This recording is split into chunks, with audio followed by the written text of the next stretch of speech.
Paper leak, जिसने लाखों छात्रों के सपनों पर सवाल खड़े कर दिए हैं। सालों तक केस चलते रहे, लेकिन दोषियों को सजा मिलने में देर होती रही। इस पर अब प्रधानमंत्री नरेंद्र मोदी ने बड़ा ऐलान किया है। पेपर लीक के मामलों के लिए फास्ट ट्रैक कोर्ट बनाए जाएंगे। लेकिन क्या इसमें सच में पेपर लीक माफिया पर लगाम लगेगी? और आखिर फास्ट ट्रैक कोर्ट होता क्या है, तो आइए जानते हैं।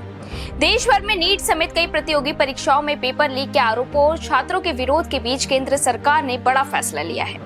प्रधानमंत्री नरेंद्र मोदी ने सोशल मीडिया प्लेटफॉर्म एक्स पर ऐलान किया है कि पेपर लीक के मामलों की सुनवाई के लिए फास्ट ट्रैक कोर्ट बनाए जाएंगे, ताकि दोषियों को जल्द से जल्द सजा मिल सके।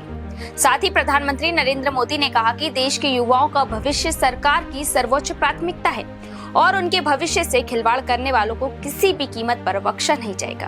प्रधानमंत्री के इस ऐलान के बाद सियासत भी गर्मा गई है और लोकसभा के नेता प्रतिपक्ष राहुल गांधी ने भी सरकार पर निशाना साधते हुए कहा कि शिक्षा व्यवस्था को कमजोर होने दिया गया और अब केवल नई घोषणाओं से काम नहीं चलेगा, बल्कि जिम्मेदारी भी तय करनी होगी। वहीं कॉकरोच जनता पार्टी यानी सीजेपी, जो पिछले कई दिनों से जंतर मंतर पर शिक्षा मंत्री धर्मेंद्र प्रधान की इस्तीफे की मांग को लेकर प्रदर्शन कर रही है, उसने भी प्रधानमंत्री से इस्तीफे की मांग उठाई है। यानी सरकार के फैसले के साथ साथ इस मुद्दे पर राजनीतिक टकराव भी तेज हो गया है। वहीं अब आपके मन में ये सवाल जरूर आ रहा होगा कि आखिर फास्ट ट्रैक कोर्ट होता क्या है, तो इसे आसान भाषा में समझते हैं। तो फास्ट ट्रैक कोर्ट एक विशेष अदालत होती है, जिसे उन मामलों की सुनवाई के लिए बनाया जाता है जिनमें जल्दी फैसला देना जरूरी होता है। सामान्य अदालतों में लाखों मामले लंबित रहते हैं, इसलिए किसी केस का फैसला आने में कई बार सालों लग जाते हैं। लेकिन फास्ट ट्रैक कोर्ट में चुनिंदा मामलों की लगातार सुनवाई होती है, जिससे फैसला सामान्य अदालतों की तुलना में काफी जल्दी आ सकता है।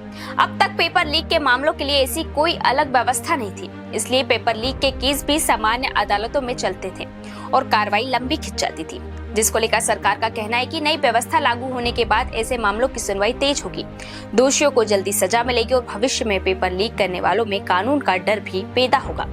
अब सरकार अपने दावों के समर्थन में पहले से चल रहे फास्ट ट्रैक कोर्ट का उदाहरण भी दे रही है, लेकिन सरकार के मुताबिक रेप और पॉस्को जैसे मामलों में फास्ट ट्रैक अदालतों ने लाखों मामलों का तेजी से निपटारा किया है। अब इसी व्यवस्था को पेपर लीक मामलों में भी लागू करने की तैयारी है।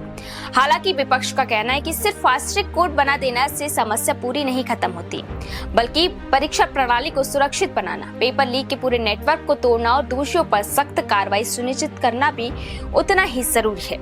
लेकिन अब सबसे बड़ा सवाल यही है कि क्या फास्ट ट्रैक कोर्ट का ये फैसला लाखों छात्रों को समय पर न्याय दिला पाएगा?